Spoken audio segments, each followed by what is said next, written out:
3 things in 2 minutes on one topic that might just help you as a line manager. Barriers to effective communication that you're gonna want to avoid if you want to be a great line manager. Okay, number 1, listening to respond rather than listening to understand. All too often when people are talking to us, we assume we know what they're going to say. So instead of spending the time actually listening to them, we spend the time thinking about how we're going to respond to what it is that we think they're going to say.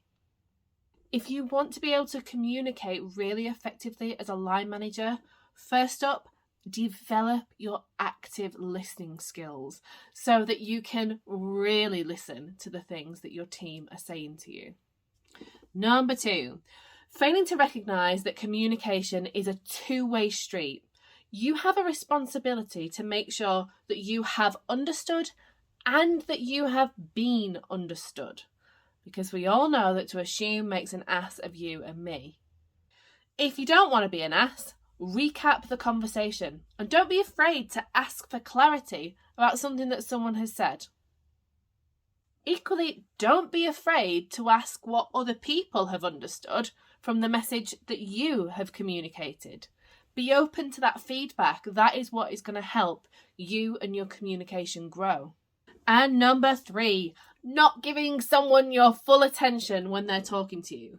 There is nothing worse than going and trying to speak to your line manager and they sit there and they're still tapping away on their keyboard, or they're scrolling through their phone, or they're half listening in on someone else's conversation.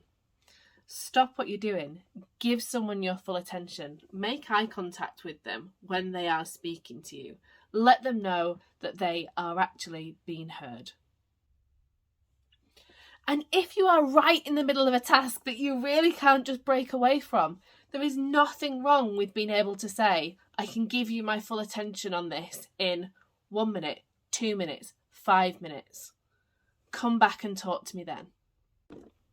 And we are 3, 2, 1 and done.